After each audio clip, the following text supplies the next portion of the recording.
chaîne de la diaspora congolaise. Bandeko ba Congolais bana mboka Congo mbote mingi na bipai nyonso oyo bino bozwami na ngonga oyo bokolanda elema oyo soki botali malamu nazali bongo na kati ya bureau ya EDTV na mboka Belgique moko ya bipai wapi oyo EDTV ezali ko fonctionner.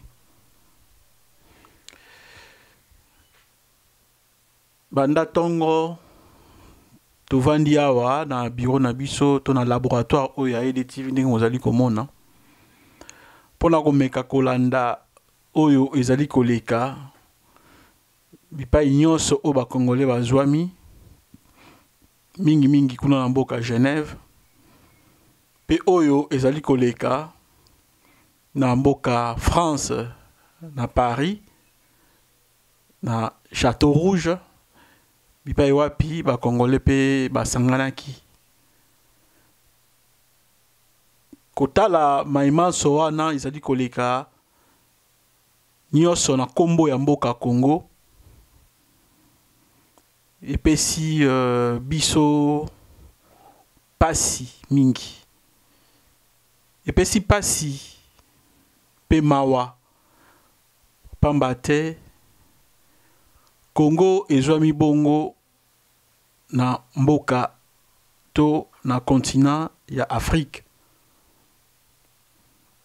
Les Congolais bazali un peu éparpillés partout et oyo communauté internationale bongo wapi bipa pe Congo ezali na kati ya communauté internationale ezako se retrouver basangana ki bongo na mboka Genève na Suisse et pa wapi lisanga ya Union européenne France elongo Belgique Angleterre pe bamboka misusu ba mekaki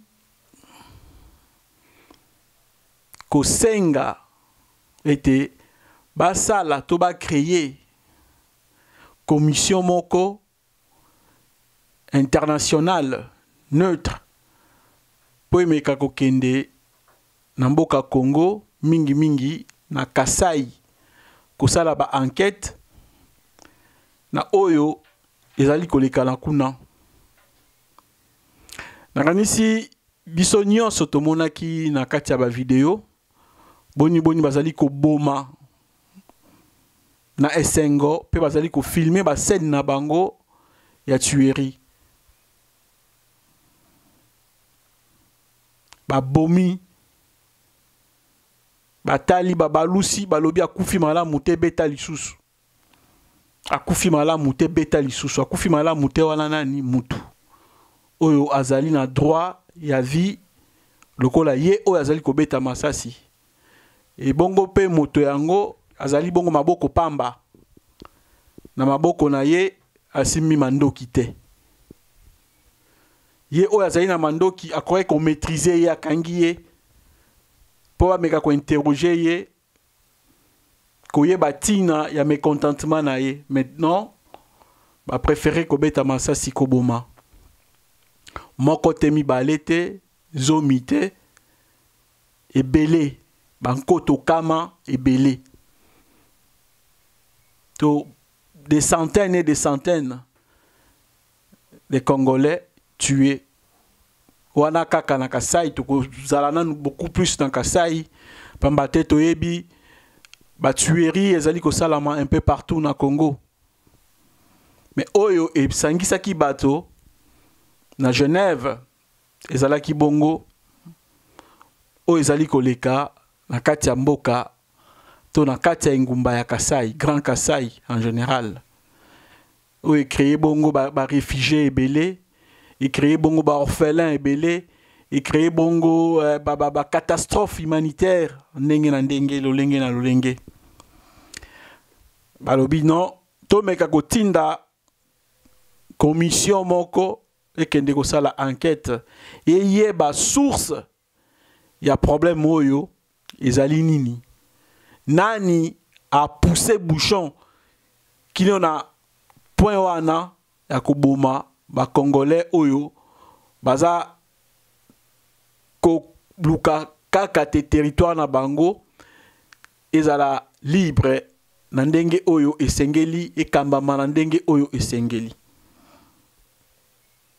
Mais kasi tomoni boni gouvernement ya Congo etindaki pe oyo aye ba représentant na Genève ba se défendre na lolenge na bango po na bango balingi te enquête esalama na communauté internationale. Il bango balingi bango nde bakamba enquête soki communauté internationale ekoya ezala na sima na bango. Bango se ba memi communauté internationale bato bakozala na sima na gauche bakei na gauche na droite bakei na droite awa kokota te bakokota te awa kosimba te bakosimba te. Baboyi commission oyo kokende na en toute liberté et kende koluka kosala ba investigation na bozindo penza pona koyeba boni makambo oyo ezali koleka na kati ya mboka wana. Ya pasi na nyonso ezali nini bandeko na ngai ezali ya komona ba congolais boni bazali ba ignorant. Boni biso ba congolais tozali kidiba. Boni biso ba congolais les restes ya monde basili ko saisir comportement na biso ba congolais basili ko comprendre qui nous sommes bakoki ko manipuler ko sakana na biso lolenge oyo bango balingi selon besoin na bango ya moma wana. Bayebi nini oyo ekokabola biso, bayebi nini oyo ekosangisa biso, bayebi nini oyo ekoswanisa biso, bayebi nini oyo ekobomisa biso. Et ba utilisaka ba méthode wana à chaque fois bazali na besoin songolo. Bayebi na besoin otozali na yango toko utiliser méthode telle toko zwa bango. Na besoin pakala toko utiliser méthode telle toko zwa bango. Et à chaque fois biso tozo kweyaka na kati ya piège to mutambo oyo ba yini ya Congo bazali kotandre biso. Lelo biso to belelaka ba mindele bato mabe, mondele moto mabe, alingi Congo te, alingi richesse à Congo, alingi congolais te. Pour une fois, avec ou sans mauvaise intention, communauté internationale, entre guillemets, ba mekaki kozala na sima ya posa ya ba congolais. C'est-à-dire kochia moto oyo azali ko mema symbole ya pasi ya boumbu ya ba congolais liboso ya bar babi misaye na poisa. Nzela oyo kore komema Kabili na ba tribunal elinga komema Kabili na CPI elinga komema Kabili na ba boloko. Nzela wana biso nyonso tomoni lolenge ezali koleka, mais oyo ya kokamwa ezali komona tovandi na bandako totikali distrait na ba oyo bango bacheli biso sur les terrains d'actualité. To se focaliser beaucoup plus na oyo bango ba préparaki pour ba mettre biso en écart. Il y a l'essentiel. Oyo ezali ko sala mabongo na mboka Genève na Suisse. Ba che biso na écart na yango. Débat esalami kuna. Toyoki awa bakangi Tambwe Mwamba na Belgique. Entre-temps, Tambwe Mwamba s'est retrouvé na Suisse, na Genève. Azako plaidé pour le gouvernement ya Kinshasa. Mais awa na ba journaux na bango, na ba télévision na bango, bazali ko yebisa biso ete Tambwe Mwamba azali akokangama to bazali kolanda ye na zuzi. Moko oyo azwi dossier oyo eleka ya de cela 20 ans. To tikali focaliser na problème wana ya Tambwe Mwamba. Makanisi na biso, mayele na biso, makasi na biso, topesi yango na makambo etali Tambwe Mwamba. Entre-temps, l'essentiel ezali koleka na Genève. Ba débat, ba proposition, ba contre-proposition ezali koleka na Genève. Biso to se focaliser na problème ya Tambwe Mwamba.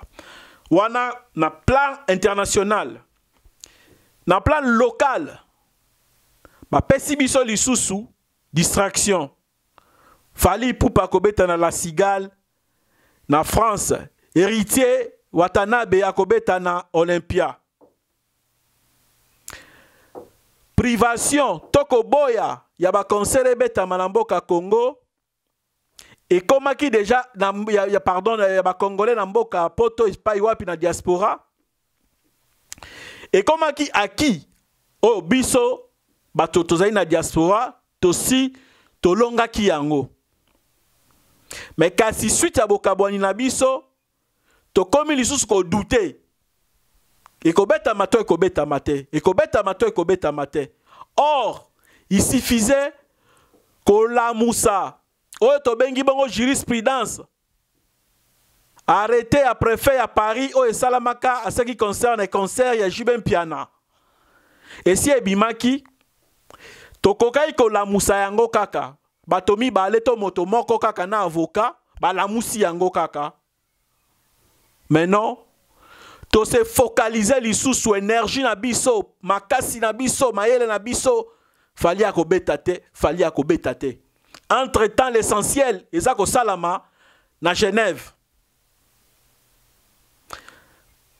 Tambwe Mwamba bakangi fali akobeta te. Biso wana tokomi kobeta ka masolo wana. Bango kuna bazokoba. Proposition contre proposition, proposition contre lokola pe Congo koma na yango bilanga. Ya mokili oyo moto nyonso alingi azwa mo par na ye. Togolais alobi te, commission d'enquête kozala te. Tunisien alobi te, Algérien alobi te. Sud-Africain alobi te, Uganda alobi te. Biso moko ba congolais na oyo ba lobi ba représentant ya Kabili bango pe bazali c'est logique bango ba lobate mais biso ba o tozali contre Kabila tovandi na biso na ba stratégie ko luka ndenge nini fali ya kobeta concerté ndenge nini héritier kobeta concerté Tambwe Mwamba ba kosambisa ye ndenge nini bakangie na prison wapi babimiseli biso bakangie na Saint-Gilles aza na prison à Saint-Gilles ata okende kosala sitting liboso prison à Saint-Gilles bakangi Tambwe Mwamba. Distraction wana kuna l'essentiel ezali kosalama kolala kolamuka makambo ezali koleka du coup lelo ekweli biso majorité ya ba pays o esangani kuna na mboka Suisse na Genève bazali contre commission ya enquête ekende indépendante et salama na katia makambo etali ya Kasai. Vote na yango ekoleka lobby. Lobby vendredi. Qui sont pour, qui sont contre. Déjà banquette ba journaliste yo ya ba paya ba kei ko sala pona bango. Ba oyo bazali contre commission wana baleki ebele. Ba bazali pour baleki moke. Toyoki lisusu pe bandeko oyo ba mekai ko porter plainte wana ba senga ki ko demande ba décourager ya enquête wana balingi ba se rétracter. Entre-temps lelo na Château Rouge na France ba Congolais ba sangani ba mégaphone na maboko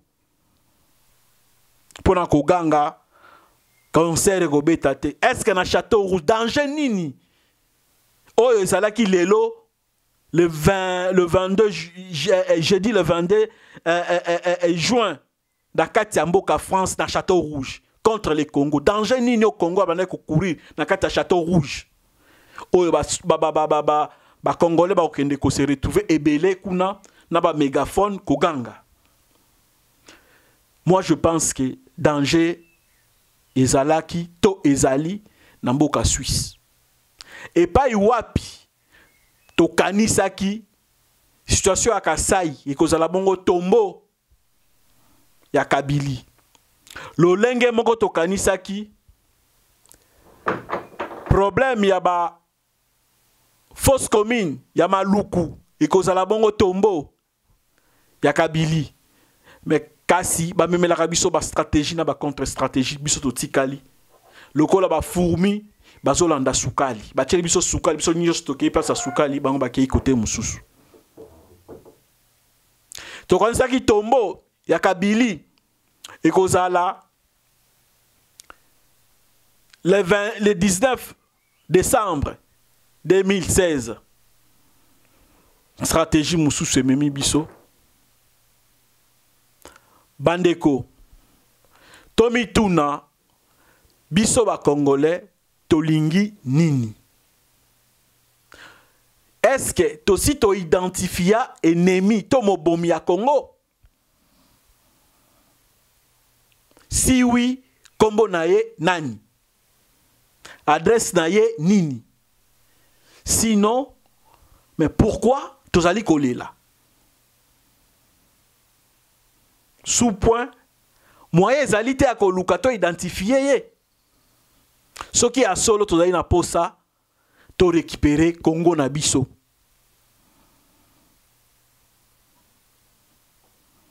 Bandeko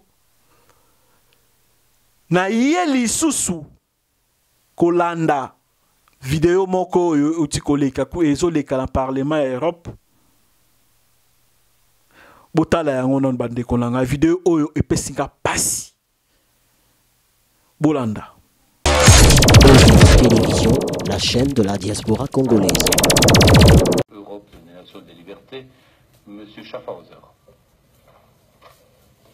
Je voudrais d'abord remercier mes collègues, une fois n'est pas coutume, pour leur pertinence sur l'analyse du Congo et plus particulièrement M. Pitela. C'est un pays que j'aime beaucoup. J'ai moi-même été auprès du vice-président dans la période de transition, Zaïdine Goma, et j'ai suivi cette transition en étant un des acteurs. La difficulté du Congo RDC, c'est sa richesse.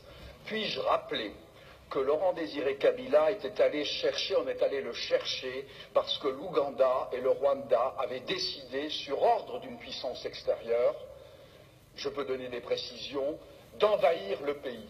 Puis-je rappeler que pendant que Laurent Désiré Kabila envahissait le pays, un certain nombre de sociétés signaient des contrats. C'était des sociétés américaines. Puis-je aussi rappeler que lorsque Laurent Désiré Kabila se retourna en étant patriote pour son pays, on décida, ici à Bruxelles, j'ai eu l'information, je peux dire de qui il est décédé depuis, son élimination, et qu'on est allé à Washington chercher également l'ordre, et il fut éliminé 15 jours après. Et puis-je rappeler qu'on est allé chercher alors Joseph Kabila en se disant, ce jeune, on le manipulerait parce qu'il n'était pas... il était de nationalité rwandaise et qu'on allait en faire un président. Tout ceci est de la manipulation.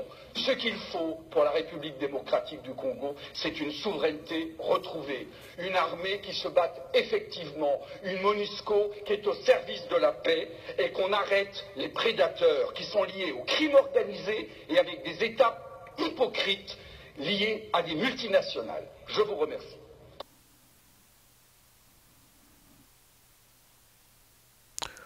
Voilà. Yé parlementaire oyo azali congolais te. Azali africain te. Mais kasibo yoka maloba oyo bimi na kati ya monoko na ye. pasi oyo ye azali na yango vérité oyo ye bimisi na kati ya munoko na ye. Pendant ce temps biso ba kolomboka tozali komi pesa na ba distraction toza kidiba tozobosa na l'essentiel ezali wapi.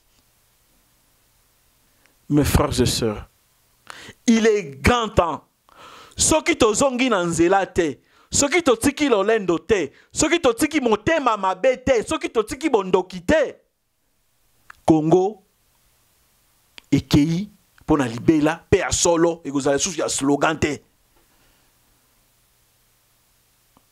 Alors mes chers frères et sœurs,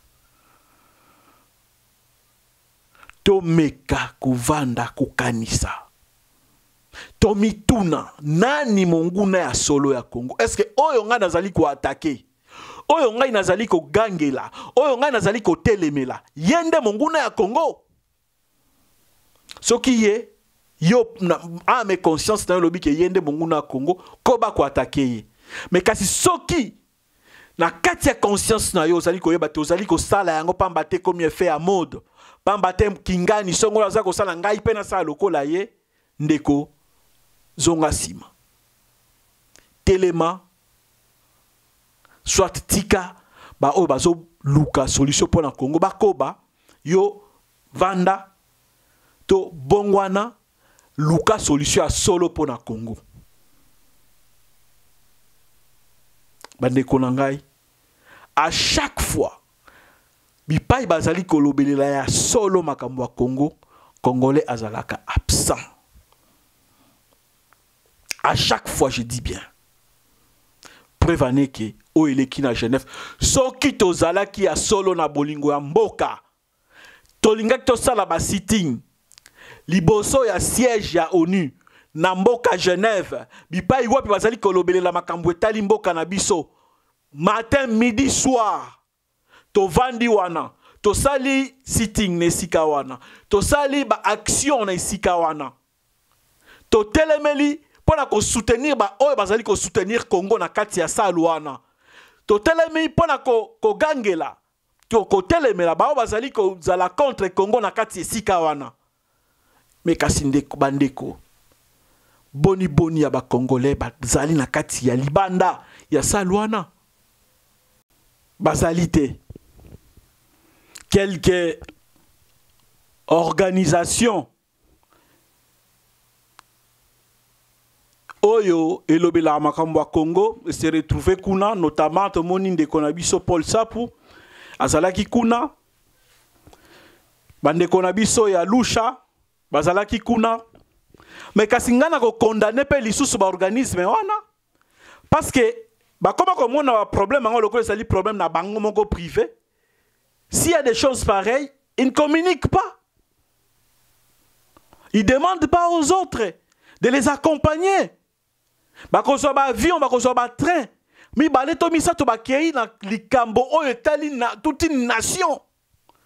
Bakenda ko se retrouver kuna moko mi balé. Mais moi je suis contre cette histoire-là.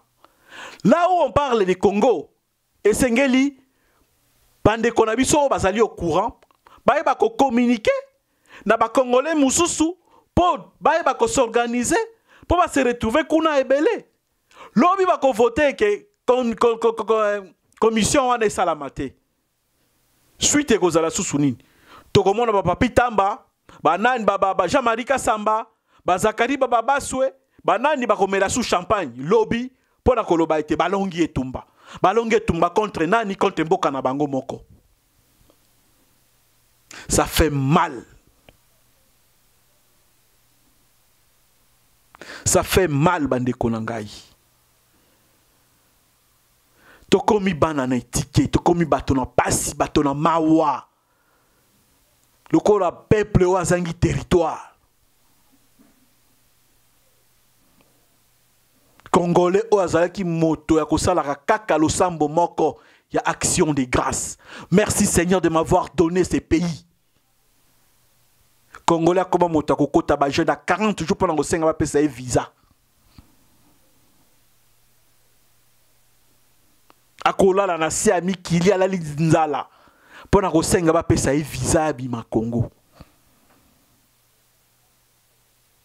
Pendant ces temps, bazali bao bazo yiba Congo, au Congo koma miel na bango.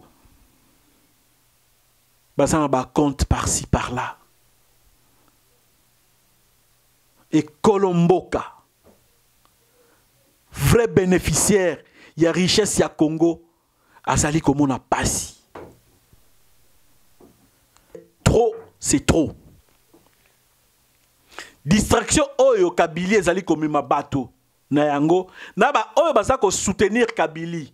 Balandaka. Namoni Marie-Ange Mouchebe quoi. Oyo to bandaki kotambola na elongo.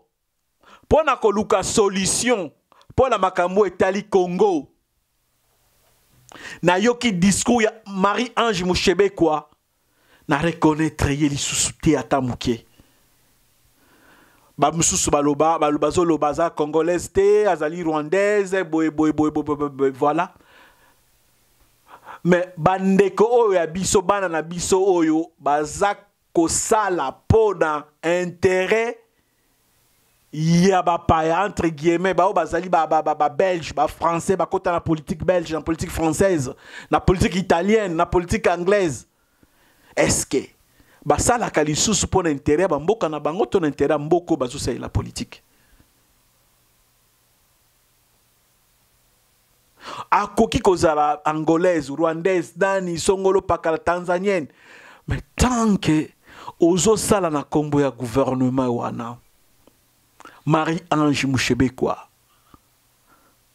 Oyo yo bandai ko bundela. Ozui yango? Est-ce que ça qui pona ko kene ko ndima base massacrer ba congolais le lenge bazo massacrer bango wana? Pour ozui titre il y a ministre. Mais non, ce n'est pas suffisant. Mes frères et sœurs congolais, to luka koyeba l'essentiel ezali wapi. Le vrai problème se trouve où et à quel niveau. Identifions nos ennemis, nos vrais ennemis. Toti kaba théâtre, otozo sala. Congo, ezomuna pasi. Les Congos souffrent. Les Congolais souffrent. Comme si Bazo Vanda na territoire où Isaya Bangote. Nous avons les images de Kassai. Di Kassai.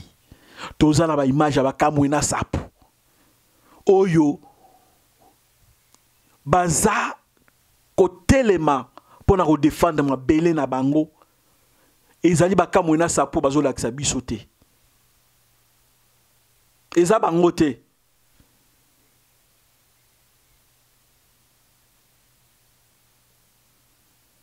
Ba wana eza ba o bazo monter pour ba ke nous bomaka batu. Ba oyo bazo telemela mabele bazo boma population te.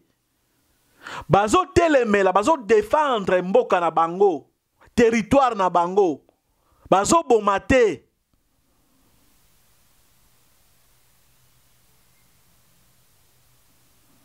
Encore une fois, nous avons raté une occasion en or. Nous avons raté une occasion en or de mettre hors état de nuire l'ennemi, il y a peuple congolais. Au moins, l'ennemi interne, Obiso, Nyon Sotoyebi. C'est vrai, Baza Ebele, mais tu as raté l'occasion de mettre hors état de nuire. Ceux qui se retrouvent avec 500 Congolais, les bandes à Salouana. Banda babanda qui commissionne à bango ti na souka. Je pense que solution elinga ki ezala ndenge mususu. Pardon, oui, déclaration na bango ngeza ndenge voilà solution elinga ezala autre que oyo ekobima lobby. Tokanisa Nani aza monguna ya Congo? Nga naza monguna ya Congo? Tonde konanga yo so kutala nga na Congo. Yonde monguna ya Congo? Je ne pense pas. Na Château Rouge kuna danger nini oyo Congo banda ko courir kuna na Château Rouge na mukolo ya lelo? Symbole nini oyo ezala kuna na Château Rouge zo mettre le Congo en danger?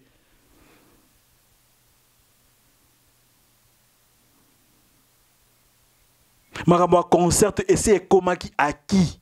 Tosito gagna ki yango, tosito longa ki yango. Il fallait passer à autre chose. Bacheli biso yango comme distraction, to céder. To se focaliser. L'essentiel est salami ailleurs. Toujours maël. Merci. Mbala sima. Ndetokutani. Oh, il s'allait qui bongo coup de gueule, sengela qui vraiment. Tout ça la point haut, tout ça là on a ba condition au bomoni. Oh, tout ça là d'habitude était. Mais kasi, il sengela qui n'a biso, tout ça là. Merci naba onyo se wazo pesa biso confiance. Ensemble, tout ça quelque chose de bien. Tout tikapé bilanda landa. Oh, songo la bimi kuna, oh, pakala bimi na gauche, oh, na côté ya ilibenge kuna mutu moko bimi. Oh, na côté ya Sonabata kuna mutu moko aza kuna yende Kongo la Congo. Non. Yo pe ozota langai. Oza capable. Ko se négliger te. Tu es aussi capable. Merci. Télévision, la chaîne de la diaspora congolaise.